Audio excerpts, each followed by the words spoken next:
Okay, honey, I'm just gonna go for a little walk, and I'll be back in a little bit, okay? I'm just gonna go in the neighborhood. Have a good time. Okay. I will.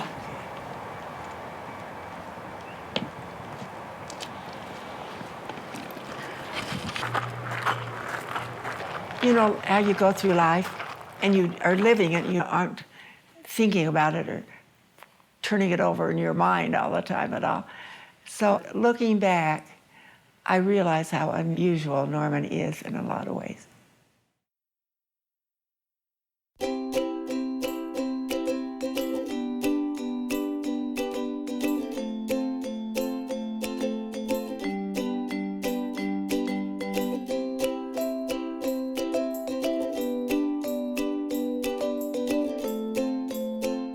He was remarkable in his joie de vivre. He loved life. He enjoyed doing things. He was outgoing. He enjoyed people. He had two major passions, and we all recognize this. His love for my mom and his love for the company. He truly loved that company.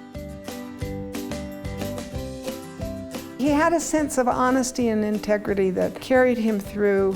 He was proud of his work, he loved the people he worked with, and he was one of those persons who believed in working hard and playing hard.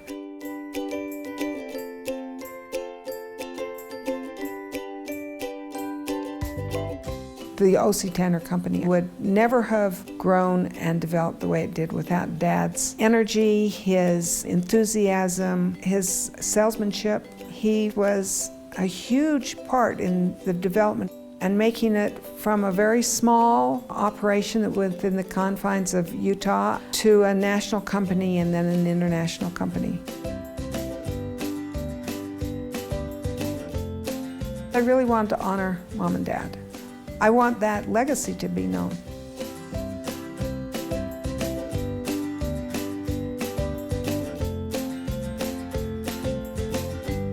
Sometimes when I think about the success of this company, I think it is a real American success story because they just had really one full-time employee that made 3 counting Obert and Norman. And by the time the war started and he left, they had 28, I think it was. And now we've got close to 1,500 at least. When Norman and Obert started together, they were a good team. And they both liked each other, and they got along well. Norman was all action, and Obert was contemplative. But it was a combination that made it really interesting. And Obert was basically an academician. And he loved ideas and books. And Norman was an extrovert, extreme extrovert. So he loved to get out and travel and doing anything he could to sell people on the O.C. Tanner Company. He had a charisma that when he would walk into a room, it was obvious that he was in charge, and people gravitated to him. In a short period of time, he could create a long-lasting relationship with a person. The calls that I would go with Norman, and these people hadn't met him, within 5 minutes, he had them. Maybe one of the great characteristics of Norman is his honesty. The fact that he was so open and above board and so giving, people gravitated toward Norman.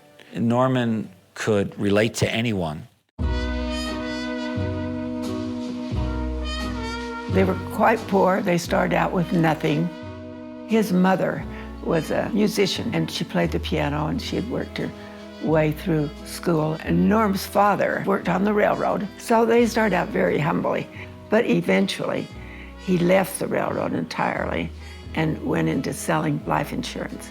And they moved out of this little town. And Norm's father had always wanted them to be close to university. Norm's parents both just expected that their children would go to college, and they all did. They weren't a studious couple themselves, but they all had the ability to work. Norm started supporting himself when he was just a kid. He said he never took money from his parents after he was 12. And his mother recognized that he was very honorable, very honest as a kid, and hardworking. He had a real conscience about earning his own money and being independent. He started out as a kid selling newspapers, and I think his first job was selling them in a Holy Cross hospital to just patients. And he got so he knew the patients, and it was quite a learning experience for him. He was a good kid, but he was also troublesome in a sense. And he was always active and busy. I think he probably would drive his mother crazy because he had so much energy. He was so quick, and he just moved so fast and everything that it was a great advantage to him in some ways later in life because he could outwork anybody. When he was 14 years old, he and a friend, a neighbor boy, decided they wanted to go to California to see the ocean. I'm sure this was Norm's idea, and he got him in, just into his plot. But Norman didn't tell his parents, of course. So during the night, he got up and met his friend, and they left in the middle of the night. The road was just a gravel road, just a two-way gravel road in those days. But anyway, they got partway between Las Vegas and California, and Norm's motorcycle broke down. And he hauled it to the nearest gas station and asked the fellow there if he could fix it. And the fellow said, "Oh, there's no way to fix this." He said, "It's ruined." He said, "You'd have to get a whole new engine," and so on. So Norman and he hitchhiked the rest of the way to the ocean.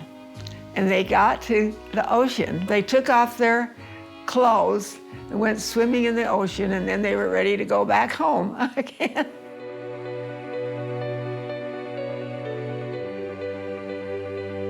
I was on the Weber College debating team, and he was representing the University of Utah. I was introduced to Norman, and he really immediately started asking me to go out. And as soon as we went out the first time, he never took another girl out. And he went home and told his mother. He said, "Mother, I found the girl I want to marry." It took me a little while before I realized that I really was in love with him too. It was a case of it kind of growing with me. I just became more and more aware of how unusual he was in a lot of ways. He was so considerate of everybody. He just would go out of his way for a friend. When we would see Norman and Barbara together, you saw the most loving, caring, delightful couple ever. Such an amazing match. Mom was very supportive with Dad as he built the company. She was right behind him all the way. They knew how to work and play together. And they just adored each other. And we had come through the Depression, so it was terribly important to both of us that we be successful. But we rented an apartment, and I remember when we went, the landlady said, "Well, do you have any furniture?" And we said, "No, we didn't have anything."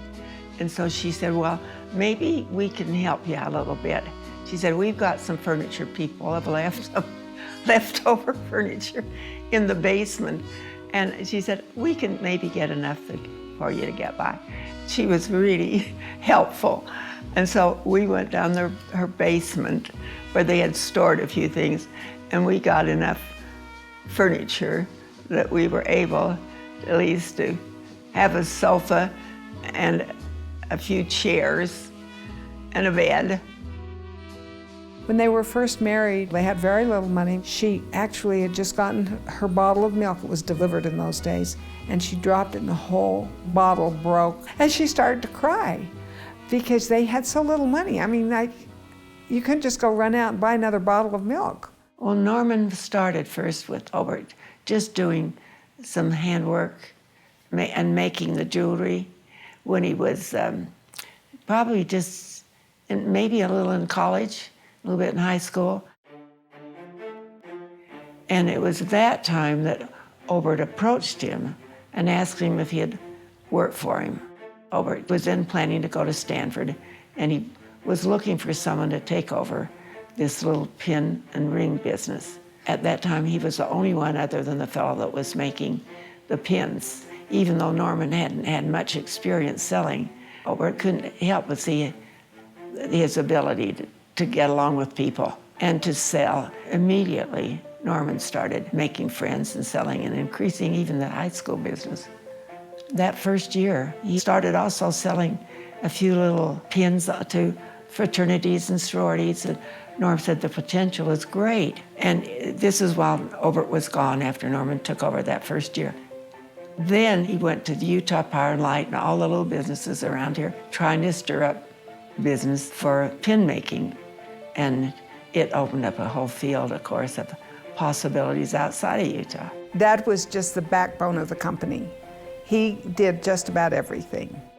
Over 2 years, he really started expanding the company. And then we moved to the back of the Atlas building where he could get 3 rooms for the same price as the room that he was renting in the front. And then he got a secretary part-time and a man that was an artist who could cut dies as well as draw pictures of proposed pins. By the time he was called into the Army, 4 years later, we had 27 employees. And in the meantime, he had sold several national accounts, sizable accounts, that really kept us going during those war years when nobody could travel and there was no one out really selling.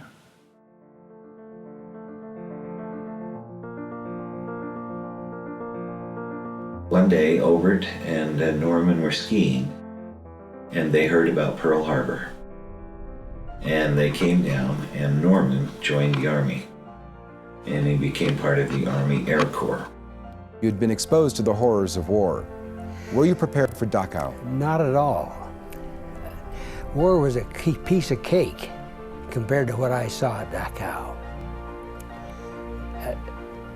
I didn't have a problem. I got hit once when an airplane had to land with a broken wheel and so forth. But I wasn't injured, and I had people lost in my outfit, which was tragic. But what I saw there was the most disturbing thing that ever happened to me in my life. Actually, the war wasn't over when he was released. He had a permit to come home and spend so much time because he had so many hours of flying. And they gave him all what they called R&R, and he was able to come home. But when he first came back anyway, just anything that was business looked good to him. And he never after that talked much about the war. He seemed to want to forget it and just put it behind him. He even started trying to sell when he was still in uniform. He had to wear his uniform when he got home for a while. That was the rule. Dad had always hated war after what he had seen in World War II. And then the Vietnam War and how it didn't make sense and the civil rights issues. Norman and I had the same social values. We both wanted to help our community. We both wanted to change society. And we both were a little bit, in a sense, kind of rebels in that we just wanted to see some real social changes. And then, too, when Norm came back from the war, he was a real peacenik.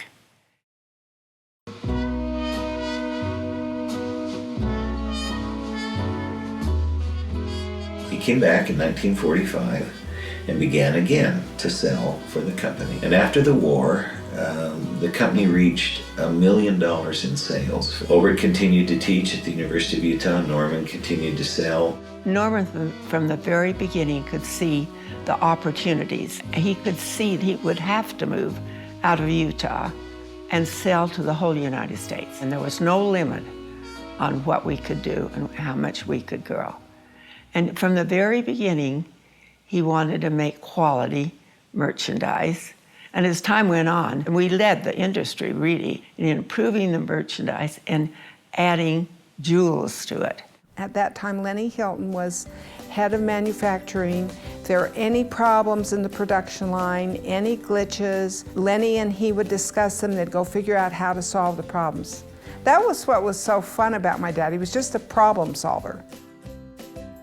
The company went from a cheap pen that sold for $1 or $1.25 to gold. And they began to say that employees deserved the best.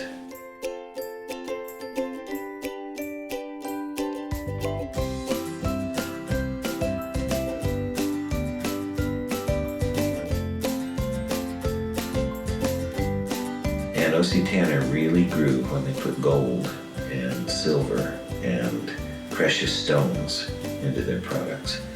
And they went from one of the competitors to the overwhelmingly largest, most powerful competitor in their industry. I remember when he came back and said he'd sold General Motors. And I thought, my God, General Motors, how did you get in the door? You know? But he always found a way, and the secretaries always liked him.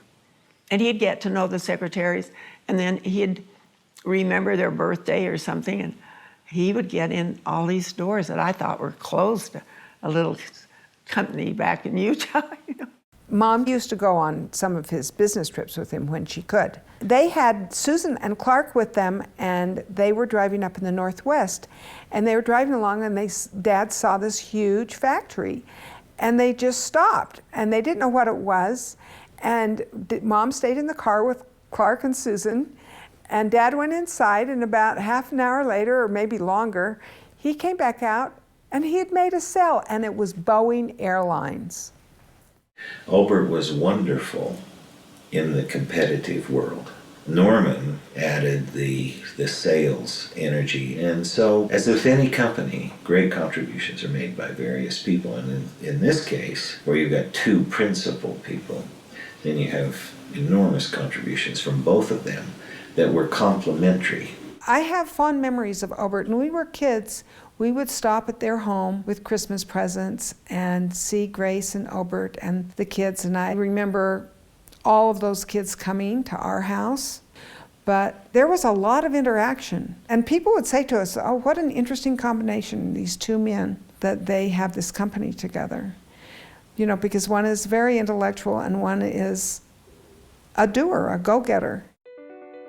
Obert and Norman thought differently, they considered things differently, and produced a tremendous power in the company. They were small, they had terribly large competitors. It was a fearsome climate in which they worked. We still didn't have any good capital base, and we never had credit with a bank. Harold Still asked Norman to come and see him, and he said, Norman, what you need is a line of credit. From then on, we had a line of credit, and we had an opening to hire more salesmen and get started in a really sophisticated way, not always being tied to this lack of capital. It made a world of difference to our company at the time. If someone had ever asked him, he'd say, I loaned that money because of Norm and his selling ability. He said, I knew he would grow with that money. And the company grew and grew and grew. Norman naturally liked people, enjoyed them, accepted them. He did his selling on a basis of relationships. It's one thing to build relationships, but it's another to really be a great salesman who cares about his clients. And Norman did that. And Norman fought hard to make sure everything was done right for the clients. And he really had a salesman's mentality. But he was always in the people business. He was always selling to people and helping them.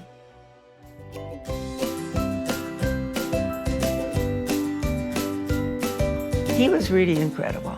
And I didn't even realize this myself until I became aware that everybody loved him. His clients became friends of ours for life.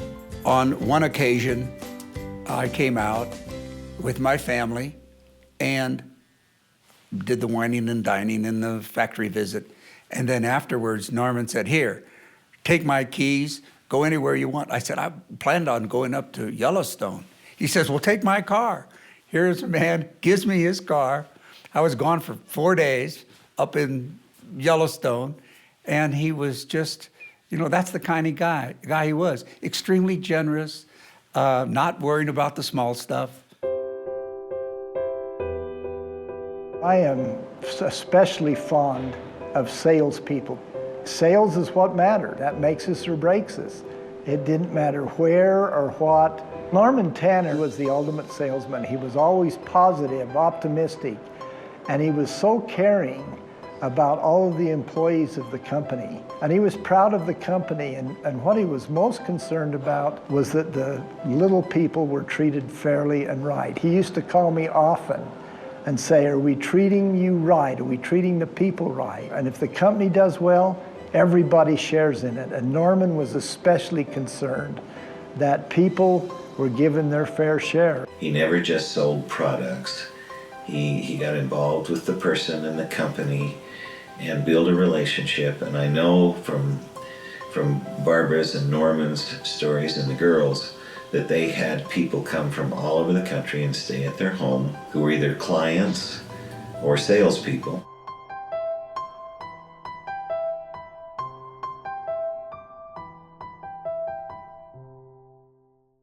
And as a team, they were terrific. They are the selling arm of O.C. Tanner, because when he entertained, she was often there with the clients and the customers, and she was a huge asset and a very impressive, wonderful lady.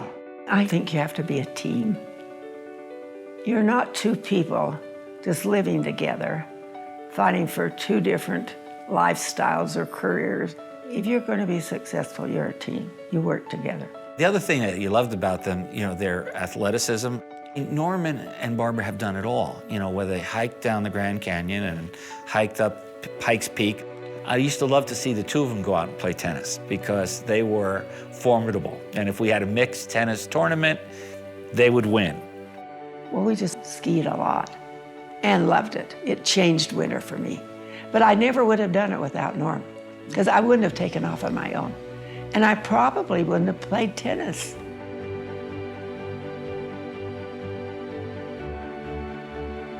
Oh, but Norman was a great mountain climber. So much energy, and he would practically race up the top of the mountain while some of us were just contemplating it. And he'd go up the Tetons, wherever there was a mountain. If there was a mountain around Norman, hike it.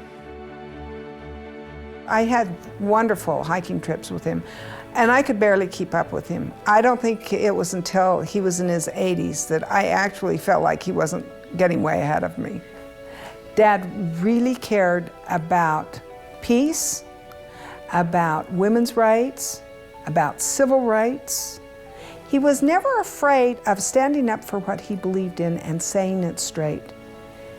I loved that courage he had. He was a real humanitarian, and he really cared about the things he believed in. I grew up in a family that was very involved in active civic participation. So it was a natural for me. We've always wanted to help if we could. I have a real guilt complex if I don't help when I can. And Norman's the same way. He's very, very liberal and very generous. I think if Norman had his say, we wouldn't have had enough money to pay the grocery bill at the end of the month. We always had a big Chrysler, and we'd stop at every stopped car and help them with their radiators if that was the problem, or if they were stuck in the sand, we'd pull them out. And that was my dad through and through. He was terrific that way, just always helping people. The generosity that Norman and Barbara Tanner have given to the community, to the company, to the employees, just blows me away. It made you want to do more. It made you want to do better. It was just like a win-win situation. Because of his ability to create a sales organization the way he did, he was able to enhance the lives of thousands of people. And it's people like Norman that made this country great. I always think the heart of the sales force was the inspiration from Norman's example. All those who were there just love him. Obert and Norman are reflected in the company. There was a culture established that was honesty, integrity, ultimate high quality, always standing behind what we said, always doing things right, always doing everything the Tanner way. And I think together they built the company in a wonderful way. I think that's one of Norman's great legacies. It's so outstanding to have a product that motivates people, that develops a culture of recognition, that lets people know you appreciate them. It is the O.C. Tanner Company, but it would never have been it without Norman Tanner.